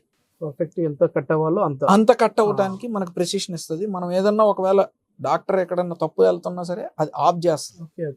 సో ఇట్ ఈస్ ఆల్ ఖచ్చితత్వాన్ని మనకి తెలియజేయడానికి రోబోటిక్ టెక్నాలజీ అనేది ఉంది. It is not to replace it. డాక్టర్ని కంప్లీట్గా పక్కకు తోసేసి పేషెంట్ని హ్యాండిల్ చేయడానికి కాదు. And as of now doctor ఉండి ఆ ప్రెసిషన్ని మనం రోబోట్ ఇచ్చే ప్రెసిషన్ని మనం యూజ్ చేసుకుంటే డెఫినెట్లీ పేషెంట్స్కి ఇంకా మెరుగైన రిజల్ట్స్ ఇవ్వడానికి అవకాశం ఉంటుంది. ఏదో ఫ్యూచర్ అసలు ఎట్లా ఉండబోతాం సార్? ఎందుకంటే అసలు ఒక 100 మంది పనిచేసే చోట 10 మందితో చేయించుకోవచ్చు అన్నట్లుగా తెలుస్తా ఉంది. అదేవిధంగా మీరు చెప్పిన దాని ప్రకారం అంటే మెడికల్గా మాట్లాడతాం మనం. సో మెడికల్గా ఎట్లాంటి మెరాకిల్స్ రాబోతా ఉన్నాయి? డెఫినెట్లీ నేను మొన్న నేను ఏదో వెకేషన్కి వెళ్తే బుక్స్ చదువుతానండి. ఈ future trends in health care అందులో ఏంటంటే ఈ artificial intelligence definitely it is going to play big role. అంటే ఇప్పుడు ఏ చాట్ బాట్స్ అని అంటున్నాము, ఇవి ఏంటంటే పేషెంట్ గూగుల్లో ఇప్పుడు ఎతుక్కుని కంప్లైంట్స్ని పెడితే కనుక కొన్ని చాట్ బాట్స్ ద్వారా ఏంటంటే అవి మనకి ఏ కంప్లైంట్ ఏ డాక్టర్ దగ్గరికి వెళ్ళాలి, మీ కంప్లైంట్కి ఒక డీసెంట్ డయాగ్నోసిస్ ఇలా ఉండొచ్చు అని మనకి ఆ ఆర్టిఫిషియల్ ఇంటెలిజెన్స్ చెప్తుంది. మేబీ దానివల్ల ఏంటంటే మిస్డయాగ్నోసిస్లు తగ్గచ్చు, తప్పు డయాగ్నోసిస్లు తగ్గచ్చు, అండ్ వాళ్ళు కరెక్ట్ ట్రీట్మెంట్ తీసుకునే అవకాశం ఉంటుంది. అండ్ ఎలాన్ మస్క్ గారు రీసెంట్గా ఒక స్టేట్మెంట్ కూడా రిలీజ్ చేశారు. ఒక 2050కి అలా ఈ పెద్ద సర్జరీలు చేసే డాక్టర్స్ అవసరం ఉండదు, డెఫినెట్లీ ఈ ఏ రోబోట్స్ విల్ టేక్ ఓవర్ అని. బట్ స్టిల్ నా పర్సనల్ బిలీఫ్ కూడా అదే, అండ్ నేను కోరుకునేది కూడా అదే. యాజ్ ఎ డాక్టర్ ఏంటంటే ఆ హ్యూమన్ ఎమోషన్ మనం పేషెంట్కి ఇవ్వగలం, అది రోబోట్ ఇవ్వలేదండి. అంటే వాళ్ళ పేషెంట్ యొక్క బాధని doctor as a human being అర్థం చేసుకోగలడు, కానీ రోబోట్ అర్థం చేసుకోలేదు. నిజమే, మనం ఒక వీడియో చూశాను. అంటే అది రియల్ ఫేక్ అనేది అయితే పెద్ద ఐడియా లేదు, కానీ ఒక రోబో వెళ్ళిపోయింది పేషెంట్ దగ్గర, మాట్లాడుతుంది, ట్రీట్మెంట్ చేస్తుంది, ఓకే నీకు ఈ ప్రాబ్లం ఉంది, నీ రిపోర్ట్స్ ఇవి అని చెప్తుంది. సార్ ఇప్పుడు ఉదాహరణకి నేనే ఇప్పుడు వచ్చేసేసి గూగుల్ జెమిని ఓపెన్ చేశాను. జస్ట్ నేను ఒక క్వశ్చన్ అడుగుతాను, దానికి ఆన్సర్ ఇది ఏం చెప్తుంది, అది నిజమా కాదో మీరు చెప్పండి. తప్పకుండా. సో ఇప్పుడు గూగుల్ జెమినీలో ఒక వాయిస్ అనేది నేను అడుగుతా ఉన్నాను, రోబో ఏం చెప్తాదో చూద్దాం. అంటే ఇది సంథింగ్ ఏం చెప్తాదో చూద్దాం. Hi Gemini. హాయ్, ఎలా ఉన్నారు? ఇప్పుడు ఒక ఆర్థోపెడిక్ సర్జన్ దగ్గరికి వచ్చాను. సో ఆర్థోపెడిక్ సర్జన్తో ఇంటర్వ్యూ ఉంది, నేను టాప్ 10 క్వశ్చన్స్ అడగాలి, వైరల్ అవ్వాలి. సో అట్లాంటి క్వశ్చన్స్ ఏమున్నాయి చెప్పు నాకు. ఆర్థోపెడిక్ సర్జన్ తో ఇంటర్వ్యూలో అడగడానికి ఇక్కడ కొన్ని ఆసక్తికరమైన ప్రశ్నలు ఉన్నాయి. 1. మీరు చేసిన అత్యంత క్లిష్టమైన శస్త్రచికిత్స ఏమిటి? 2. మీ కెరీర్లో మీకు ఎదురైన అత్యంత అరుదైన గాయం ఏమిటి? 3. మీరు మీ రోగులతో ఎంతకాలం పనిచేస్తున్నారు? 4. మీరు మీ రంగంలో తాజా సాంకేతిక పరిజ్ఞానంతో ఎలా అప్డేట్ అవుతారు? 5. ఆర్థోపెడిక్ సర్జన్ గా మీ కెరీర్లో మీరు తీసుకున్న అత్యంత ముఖ్యమైన నిర్ణయం ఏమిటి? ఓకే, ఇంకా ఏమైనా ఉన్నాయా? ఖచ్చితంగా. మీ ఇంటర్వ్యూ కోసం మరికొన్ని ప్రశ్నలు ఇక్కడున్నాయి. 1. మీ రోగులు త్వరగా కోలుకోవడానికి మీరు ఏ వ్యాయామాలు సిఫార్సు చేస్తున్నారు? 2. ఓకే జెమినీ, క్రీడాగా జెమినీ ఒక్క 10 మినిట్స్ నువ్వు హోల్డ్ లో ఉండు, డాక్టర్ గారు ఉన్నారు, ఆయనతో మాట్లాడతాను. తప్పకుండా. చూడండి సార్, బట్ ఎంత చేసినా ఇక్కడ హ్యూమన్ ఎమోషన్ ఎలిమెంట్ అనేది మిస్ అవుతుంది అన్నమాట. మనకంటే మనం వీఆర్ హార్డ్వైర్డ్. మనం ఇందాక కూడా హ్యూమన్స్ అనే వాళ్ళు సోషల్ యానిమల్. సరే సార్, ఇప్పుడు రోబో అడిగిన క్వశ్చన్, అంటే ఇప్పుడు నేను కాదు, ఏఐకి సమాధానాలు చెప్దాం మనము. సో ఇది అడిగిన క్వశ్చన్స్కి మీరే సమాధానాలు చెప్పండి సార్. ఇప్పుడు ఇంటర్వ్యూ చేసేది నేను కాదు, ఏఐ మిమ్మల్ని. సో ఫస్ట్ క్వశ్చన్ ఏమడిగింది, మీ రోగులు త్వరగా కోలుకోవడానికి మీరు ఏ వ్యాయామాలు సిఫారిస్తారు అని చెప్పారు. ఏంటి అంటే ఏ ప్రాబ్లం? మెయిన్లీ ఓల్డ్ ఏజ్, ఒక సెటిల్డ్ 35-40 ఇయర్స్ తర్వాత నేను జనరల్ ఏంటంటే వాకింగ్ బెస్ట్. సార్ కొద్దిమంది ఈ వాకింగ్ చాలా కన్ఫ్యూజ్ ఉంది సార్. కొద్దిమంది వాకింగ్ చేయొద్దు అసలు అంటారు, కొద్దిమంది వాకింగ్ చేయమంటారు. జనాలకి అసలు చెయ్యాలా వద్దా అనే మైండ్ లో పడిపోయింది సార్. క్వశ్చనే లేదు, walking is the best exercise okay. Across. అంటే మీరు ఎన్ని జిమ్ములు తీసుకోండి, అంటే నాకు మోకాళ్ళ నొప్పి వచ్చింది సార్, నేను చేయొచ్చా? తప్పకుండా చేయొచ్చు. Okay okay. But only thing ఏంటంటే మనం గుర్తుపెట్టుకోవాల్సింది కొంచెం గడ్డి ప్రదేశాల్లో కానీ మట్టి ప్రదేశాల్లో కానీ, ఈవెన్ తార్ రోడ్ అయినా కొంచెం పర్లేదు, సిమెంట్ రోడ్ల మీద చేయకుండా ఈ 3 ప్రదేశాల్లో చేసుకుంటే కనుక వాకింగ్ ఇస్ బెస్ట్. ఓకే, మంచి అనుమానం వ్యాయామం అంటే ఏంటి? ఇవి చెప్తారు. అసలు ఓకే, question తర్వాత వచ్చేసేసి మీరు చేసిన అత్యంత క్లిష్టమైన శస్త్రచికిత్స ఏంటి? రివిజన్ హిప్ రీప్లేస్మెంట్ అంటాము. అంటే హిప్ రీప్లేస్మెంట్ అనేది అంత మునుపు చేసి ఫెయిల్ అయితే కనుక దాన్ని మళ్ళీ మనం ఒక 20 years తర్వాత చేయాల్సిన అవసరం ఒక పేషెంట్కి వచ్చింది.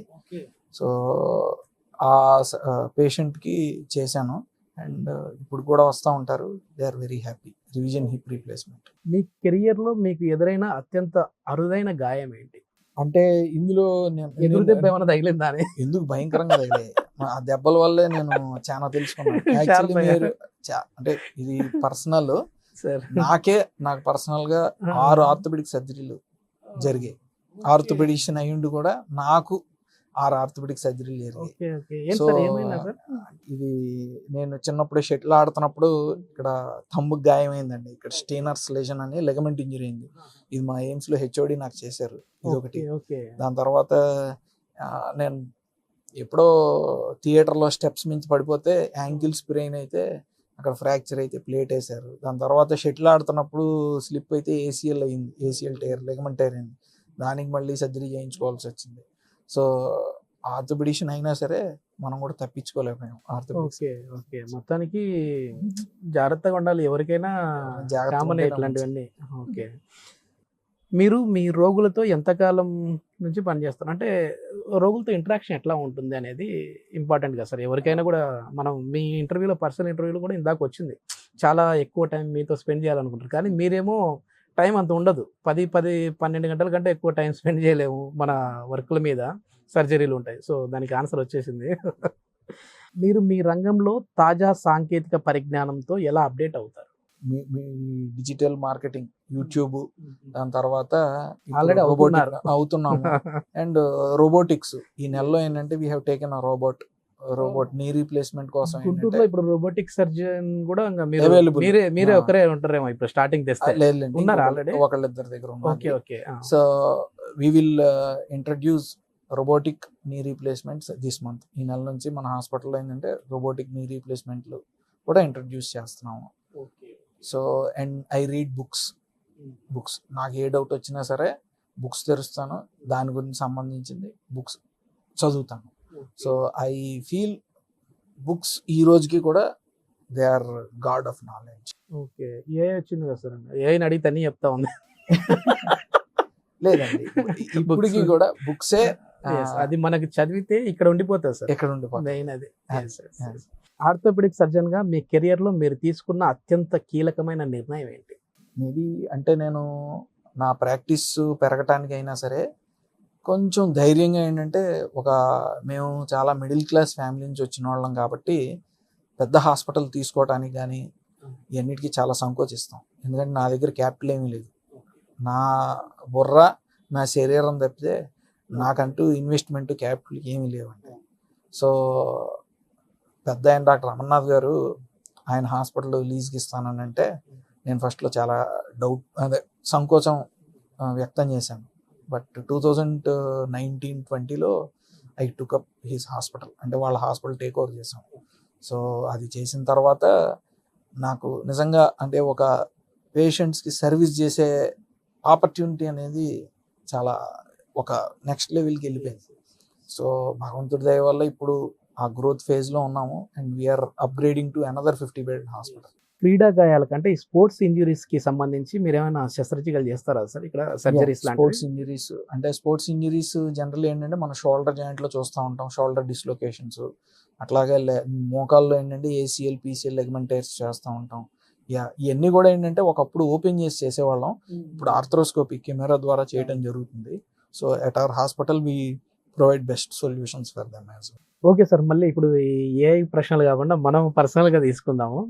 సో సార్, ఇంతవరకు మీరు మామూలుగా ఇటు సైడ్ ఈ ఫీల్డ్కి రావడానికి రీజన్ ఏంటి, ఎట్లా ఇక్కడికి వచ్చిన తర్వాత ఏంటి మీ అనుభవం చెప్పారు. ఒకసారి మీ కాలేజ్ లైఫ్లోకి వెళ్ళిపోదాం సార్. సో మీరు ఒక ఎంబీబీఎస్ అయిపోయిన తర్వాత ఆర్థో సైడ్ రావాలని ఎందుకు అనిపించింది? ఎందుకంటే అసలు ఈ క్వశ్చన్ అడుగుతా ఉన్నాను. ఈ ఎముకలు ఇరిగిన అదంతా చూసిన బ్లడ్ ఈ చూస్తేనే కంగారు పడిపోతూ ఉంటాం, భయపడిపోతూ ఉంటాం. అసలు ఆర్థో సైడ్ రావాలనేది ఎందుకు రీజన్? అంత స్పెసిఫిక్ రీజన్ ఏం లేదమ్మా, ఫ్రాంక్ గా చెప్పాలంటే. అంటే నేనేదో మెలో డ్రామాటిక్ గా ఇలా జరిగింది అలా చెప్పదలుచుకోలేదు. ఓకే. అంటే ఎందుకంటే మా ఫ్యామిలీలో నేను ఫస్ట్ జనరేషన్ డాక్టర్. సో మనని పెద్ద గైడ్ చేయడానికి ఎవరు లేరు. అంటే ఇలా చేస్తే బాగుంటుంది నాన్న, ఇలా చేస్తే బాగుంటుంది అని గైడ్ చేయడానికి ఎవరు లేరు. ఒకటి మా ఫాదర్కి క్లోజ్ ఫ్రెండ్ డాక్టర్ జి అరవిందం గారని రాజమండ్రిలో ఉన్నారు. సో చిన్నప్పటి నుంచి అంకుల్ని చూస్తున్నాను. సో ఆయన సక్సెస్ఫుల్ ఆర్థోపెడిక్ సర్జన్ రాజమండ్రిలో. సో ఎంబీబీఎస్ అయిపోయిన తర్వాత ఏ బ్రాంచ్ తీసుకోవాలి అని అంటే ఆర్థోపెడిక్స్ అయితే బాగుంటుంది అని తెలిసింది. సో తీసుకున్నాను. సో ఇక్కడ ఏంటంటే సింపుల్ ప్రిన్సిపల్ ఏంటంటే తీసుకున్న తర్వాత దాన్ని మనం దాన్ని లైక్ చేయాలి, దానిలో వర్క్ చేయాలి. అది ఏ బ్రాంచ్ అయినా పర్లేదు, ఏ బ్రాంచ్ అయినా పర్లేదు. అందులో మనం ఎక్సెల్ అయితే కనుక డెఫినెట్లీ అది మనకు హ్యాపీనెస్ ఇస్తుంది. మనం సొసైటీకి కూడా వాల్యూ ఇవ్వగలం. ఈ బ్రాంచ్ గొప్ప, ఆ బ్రాంచ్ గొప్ప ఏమీ లేదమ్మా. కార్డియాలజిస్ట్ మన బాడీలో అన్ని పార్ట్లు ఇంపార్టెంటే కదా. కాబట్టి అంటే నా వ్యక్తిత్వం ఏంటంటే డెసిషన్ తీసుకోవటం, ఆ డెసిషన్ ని రైట్ చేయటం. So decision should be made. Decision తీసుకునే ముందు ఇది రైట్ డెసిషనా, రాంగ్ డెసిషనా, ఇవన్నీ ఉండవు. డెసిషన్ తీసుకోవటం, దాన్ని రైట్ చేయటం. ఇప్పుడు మామూలుగా ప్రాక్టికల్స్ లాంటివి ఉంటాయి కదా సార్, అట్లా వెళ్ళినప్పుడు ఫస్ట్ లోనే అట్లా కోతలు కోయడము, ఇవి చేయడము అవన్నీ ఫస్ట్ ఇయర్ లోనా, సెకండ్ ఇయర్ లోనా? ఫస్ట్ ఇయర్ లోనే ఉంటాయి. ఫస్ట్ ఇయర్ లో అనాటమీలో ఉంటాయి. అది చూసినప్పుడు కొంచెం హార్డ్గా ఉంటది. అలవాటైపోతుంది. ఓకే, అలవాటైపోతుంది. మీ దగ్గర ఇక్కడికి వచ్చిన తర్వాత ఒక బోన్ చూశాను సార్. ఇది నిజమైన బోనేనా అండి? అది నిజమైన బోన్. ఇది నిజమైన బోనే. ఇది నిజమైన బోనే. ఓకే. అంటే ఇది నిజమైన బోనే. మేబీ ఎవరో ఒక వ్యక్తిది అయి ఉంటది. ఓకే. ఆ వ్యక్తి చనిపోయిన తర్వాత కూడా ఆ వ్యక్తి యొక్క మనం ఎముకల్ని చదువుకుని he's providing value. So we have to always respect this human being. ఎవరి దగ్గర నుంచి అయితే ఈ ఎముకల్ని మనం సేకరించామో ఇది ఇంకా మన నాలెడ్జ్కి ఉపయోగపడుతుంది అని అంటే ఆ వ్యక్తి యొక్క పవర్ ఇంకా ఈ సొసైటీలో ఉన్నది, ప్రపంచంలో ఉన్నది. బోన్ అనేది అసలు చాలా గట్టిది కదా సార్. అంటే మన బాడీలో గట్టి పన్ను తర్వాత బోను, అట్లాంటి బోను అరిగిపోతా ఉందంటే ఎందుకు అరిగిపోతా ఉంది సార్? అది మోకాలు చిప్ప కావచ్చు, ఇంకోటి కావచ్చు. ఇది న్యాచురల్ మెకానిజం అండి. ఇప్పుడు మన బాడీలో డీజనరేషన్ అంటే క్షీణత అనేది అది న్యాచురల్ మెకానిజం ద్వారా జరిగేదే. సో అదే విధంగా ఎముకలు అనేవి వయసు పెరిగే కొద్దీ పెళుసు బారతాయి. అండ్ లేడీస్లో ఏంటంటే ఈ మెనోపాజ్, ఈ సడన్ గా వాళ్ళకి ఏంటంటే ఆ ఓవరీస్, ఈస్ట్రోజన్స్ అనేవి తగ్గిపోవటం వల్ల లేడీస్లో ఎక్కువ చూస్తూ ఉంటాం జెంట్స్తో కంపేర్ చేస్తే. సో అది న్యాచురల్ మెకానిజం. దాన్ని మనం అడ్డుకోవాలి అని అంటే కొన్ని ప్రివెంటివ్ మెజర్స్ ఉంటాయి, నివారణ మార్గాలు, అండ్ దాంతో జీవించడం నేర్చుకోవాలి. That is how it is. కాలేజీలో చదువుకునేటప్పుడు ఎందుకు వచ్చానురా బాబు ఈ ఫీల్డ్కి, ఈ ఎంబీబీఎస్కి, ఈ ఆర్థోకి అని ఎప్పుడన్నా అనిపించిందా సార్? ఎప్పుడు అనిపించలేదు. బై గాడ్స్ గ్రేస్ ఎప్పుడు అనిపించలేదు. కష్టం అని అనిపించేది కానీ, ఎందుకంటే మనం మన ఫ్రెండ్స్, మా ఇంజనీరింగ్ లో మా ఫ్రెండ్స్ ఉండేవాళ్ళు, వాళ్ళ యొక్క లైఫ్ స్టైల్ చూస్తూ ఉంటే కొంచెం అప్పుడప్పుడు జెలస్ ఫీలింగ్ ఉండేది, త్వరగా సెటిల్ అయిపోయారేమో అని. But now after middle age అంటే 40 years తర్వాత I feel very happy that నేను ఈ ఫీల్డ్ తీసుకున్నానని. తర్వాత జీవితంలో ఒక పని ఎంత కష్టమైతే దాని తర్వాత అది సాధించిన తర్వాత అంతా మనకి హ్యాపీనెస్ ఇస్తుందమ్మా. సో ఈజీ గోల్స్ కన్నా I always feel difficult goals ఉండాలి. అండ్ దాన్ని రీచ్ అవటంలోనే మనకి value of life, meaning of life దొరుకుతుంది. సార్ లైఫ్ స్టైల్ అనేది చాలా చేంజ్ అయిపోతాం సార్ ఒకప్పటికి ఇప్పటికి.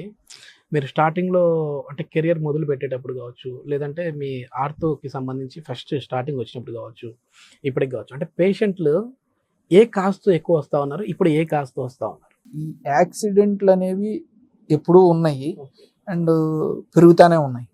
ఈ అసలు మనం ఒకసారి హైవేలు, తర్వాత ఈ వెహికల్స్ ఇవన్నీ వచ్చిన తర్వాత అసలు యాక్సిడెంట్లు ఆపటం అనేది చాలా కష్టతరం అవుతుంది. మనకున్న రోడ్స్ కానీ ట్రాఫిక్ కానీ ఇది. దీంతో పాటు ఆర్థోపెడిక్స్లో ఏంటంటే మోకాలు నొప్పి, భుజం నొప్పి, తొంటి నొప్పి. సో ఇవన్నీ కూడా బాడీలో అరుగుదల క్షీణత వల్ల వచ్చినాయి. కానీ దాంతోపాటు ద మోస్ట్ కామన్ కంప్లైంట్స్ ఇవే, యాక్సిడెంట్స్, జాయింట్ పెయిన్స్. అండ్ ఇంకొంతమంది నేను గమనించింది ఈ మధ్యన రొమటాయిడ్ ఆర్థరైటిస్ ప్రివలెన్స్ కూడా, కీళ్లవాతం కూడా ఈ మధ్యన బాగా పెరుగుతుంది ఓకే. మన పాపులేషన్. ఒక మిత్ ఉంది సార్ కీళ్ళవాతంకి. మీరు పులుపు ఎక్కువ తింటే లేదంటే గోంగూర ఎక్కువ తింటే కీళ్ళవాతం వస్తుంది, అక్కడ జాయింట్స్ అని పట్టేస్తాయి అని అంటుంటారు కదా, అది నిజమేనా? ఏమైనా పులుపు పదార్థాలు తింటే? అట్లా ఏమి లేదమ్మా, మనకి ఈ డైట్ వల్ల వస్తుంది అని చెప్పలేము. బట్ ఏమవుతుందంటే diet is mostly some times మనకి కొంత జీన్స్ లో ఉంటది. ఈ వాతం అనేది జీన్స్ లో ఉంటది. ఏదన్నా ఒక పర్టికులర్ ఫుడ్ తిన్న తర్వాత లేదంటే ఎక్కడికైనా ఎక్స్పోజ్ అయిన తర్వాత, ఏదైనా గాలిలో దీనికి ఎక్స్పోజ్ అయిన తర్వాత సడన్గా మన జీన్స్ యాక్టివేట్ అయ్యి ఈ ఆటో ఇమ్యూనిటీని ట్రిగ్గర్ చేస్తాయి. బట్ దానివల్ల వచ్చింది అని అనుకోవటం కన్నా మనలో యాక్చువల్లీ ఒక ఇంట్రిన్సిక్గా జీన్స్ డిఫెక్ట్ ఉంది, అది ట్రిగ్గర్ చేసిందని అనుకోవాలి. Okay okay. సార్ మన ఇంటర్వ్యూ ముగించే ముందు సార్ మీ మోటో ఏంటి, మీ ఫైనల్ గోల్ ఏంటి? మనం ఇక్కడికి వచ్చినందుకు అంటే భగవంతుడి దయ వల్ల మనం ఒక 70 to 80 years బతుకుతే కనుక మన వచ్చినందుకు మన వాల్యూ టు ద సొసైటీ ఏదో ఒక ఇంత యాటమ్ అన్నా మనం వాల్యూ సమాజానికి వేస్తే నా లైఫ్ సార్థకం అయిపోయిందని అనుకుంటాం. ఎందుకంటే ఇంత అనంతకోటి విశ్వంలో మనం ఆవగింజలో అరభాగాన్ని మనం కూడా ఇంత వాల్యూ వేస్తే, అలాగ నువ్వు ఒక ఇంత, ఇతను ఒక ఇంత, ఇంకొకళ్ళు ఒక ఇంత, అలా వేస్తే ఈ హ్యూమన్ రేస్ అనేది ఎవల్యూషన్లోకి అలా వెళ్తూ ఉంటుంది, అలా తీసుకెళ్తూ ఉంటాం. ఇప్పుడు ఒక వీడియో స్క్రోల్ చేసేటప్పుడు నాకు కనపడింది సార్, ఏంటంటే మీరు ఇప్పుడు మాట్లాడేటప్పుడు నాకు అది గుర్తుకొచ్చింది. కొంచెం ఆధ్యాత్మికంగా కావచ్చు, దేవుని నమ్మకం పరంగా కావచ్చు, మీరు ఎక్కువ చేస్తూ ఉంటారు. సనాతన ధర్మాన్ని నమ్మే విధంగా కావచ్చు చేస్తూ ఉంటారు. ఎందుకంటే చాలా మంది అడిగిన మాట ఏంటంటే, సార్ మీరు ఒక సర్జన్ అయ్యండి, ఒక డాక్టర్గా ఈ పొజిషన్లో ఉండి కూడా మీరు మన దీని గురించి మాట్లాడుతూ ఉన్నారు, హ్యాపీగా ఉంది సార్, మన ధర్మం గురించి అంటూ ఉన్నారు. అంటే దానికి ఏమైనా స్పెసిఫిక్ రీజన్ ఉందా? అంటే నేను బేసికలీ దేవుణ్ణి నమ్ముతాను అని అంటే, దేవుడు అనేవారు అంటే ఎవరన్నా అఫెండ్ అయితే నాకు తెలియదండి. బట్ యాజ్ వైజ్ రిలీజియన్ అనేది ఒక వే ఆఫ్ లైఫ్, మనం బతకటానికి ఒక జీవన విధాన మార్గము. దేవుడు అనేవాడు ఉన్నాడు అని అంటే ఎక్కడో లేడండి. భగవంతుడు అనేవాడు మనలోనే ఉంటాడు, మీలోనూ ఉంటాడు, నాలోనూ ఉంటాడు. ఎక్కడో సోల్ అనేది ఉంటుంది. ఆ సోల్ని మనం లైట్ చేయాలి, అంటే ఇగ్నైట్ చేయాలి. మనలో ఉన్న శక్తిని మనం తెలుసుకోవాలి. అది తెలుసుకోవటానికి మనం బయట ఒక భగవత్ స్వరూపాన్ని మనం పెట్టుకుని విగ్రహ రూపంలో మనం మనలో ఉన్న భగవంతుడిని మేల్గొల్పడానికి పూజ చేస్తాం. సో అంతే తప్పితే భగవంతుడు ఎవడో శ్రీకృష్ణ పరమాత్ముడు మనకి కనిపించి ఏ రోజు మనకి దర్శనం ఇవ్వలేదు, అఫ్కోర్స్ నాకు ఇవ్వలేదు, ఎవరికి ఇచ్చుండరు ఇప్పటి వరకు కూడాను. సో ఆ రకమైన నమ్మకాన్ని పెట్టుకోవటం వల్ల మన వే ఆఫ్ లివింగ్ అనేది సరైన విధంగా ఉంటుంది, నలుగురికి ఉపయోగపడే విధంగా ఉంటుంది. సో అది హిందూ రిలీజియన్ అయినా, క్రిస్టియానిటీ అయినా, ముస్లిం అయినా, ఎవరైనా చెప్పేది అదే, మనం నలుగురికి సేవ చేయండి, అదే కావాల్సింది, భగవంతుడి పేరు చెప్పుకొని అంతే. So and definitely I believe in God. Doctor Ram Prasad Kancharla గారి లైఫ్ స్టైల్ ఏంటి సార్? అంటే మార్నింగ్ లేచినప్పటి నుంచి నైట్ పడుకునే వరకు, అంటే ఏం లేదు, ఇంటర్వ్యూ అయిపోయే ముందు నాకు తెలుసుకోవాలనిపించింది, అదేవిధంగా మన సుమన్ టీవీ ఆడియన్స్కి కూడా. ఒక రొటీన్ లైఫ్ స్టైల్ అమ్మా, ఏమీ లేదు, నథింగ్ స్పెషల్. మార్నింగ్ నేను 7 o'clock లెగుస్తాను, లెగిచి ఒక 15 to 20 minutes ఏదో బుక్ చదువుకుంటాను. ఓకే. తర్వాత ఒక 40 to 45 minutes ఎక్సర్సైజ్ చేస్తా. దాని తర్వాత పిల్లల్ని రెడీ చేసి వాళ్ళని స్కూల్లో దింపుతాను. ఓకే. మీరే? అండ్ వైఫ్ హెల్ప్ చేస్తుంది. మేమిద్దరం వాళ్ళని పిల్లల్ని ఇంట్లో దింపేసి టిఫిన్ చేసేసి హాస్పిటల్కి వచ్చేస్తాం. ఇంకా హాస్పిటల్కి వచ్చాక ఉరుకులు పరుగులు. మేడం కూడా ఇదే హాస్పిటల్ ఉంది. ఆ మేడం విజయవాడలో HCGలో పనిచేస్తారు as a surgical oncologist.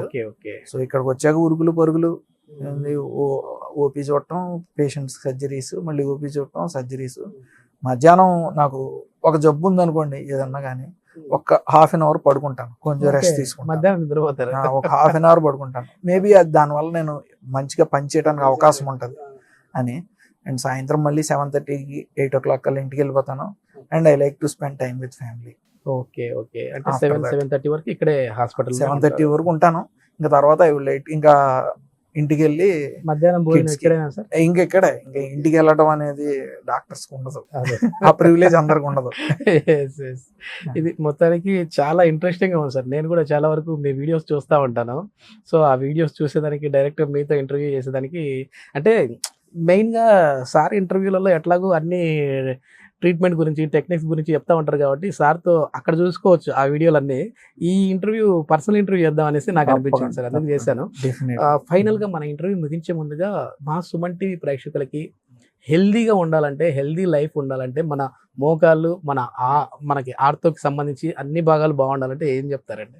Weight loss అండి అసలు 100% లైఫ్ స్టైల్ మెజర్స్ అనేవి చాలా ఇంపార్టెంట్ ఎవరికైనా సరే. అంటే నేను ఇందాక అనుకున్నట్టు ఒక మార్నింగ్ రిచువల్ అనేది ఉండాలి, ప్రాపర్ స్లీప్, తర్వాత లెగిసే టైం అనేది పర్ఫెక్ట్గా ఉండాలి, దాని తర్వాత మెడిటేషన్, ఎక్సర్సైజ్ మాత్రం కంపల్సరీగా ఒక 30 to 35 minutes minimum daily exercise, ఏదో ఒక ఎక్సర్సైజ్, వాకింగ్, రన్నింగ్, జాగింగ్, అసలు సింపుల్ వెయిట్స్ ఏదన్నా సరే. అండ్ తర్వాత పని చేసుకోవటం ఈవినింగ్ కూడా మీరు అండ్ ఫ్యామిలీ టైం మిస్ కాకండి. ఎందుకంటే పిల్లలు మన ఇప్పుడు వదిలేసి వెళ్ళిపోయారంటే మళ్ళీ ఆ ట్రైన్ మళ్ళీ మనం క్యాచ్ చేయాలి, మళ్ళీ ఇంకా వాళ్ళ చదువులని ఆ ట్రైన్ క్యాచ్ చేయలేం, తర్వాత ఎలా మనకి ఒంటరి బతుకులే. Thank you sir. మీరు ఇంత బిజీ షెడ్యూల్లో కూడా మాకు టైం కేటాయించి ఇంటర్వ్యూ ఇచ్చినందుకు ముఖ్యంగా థ్యాంక్స్ అండి. నమస్కారం అండి.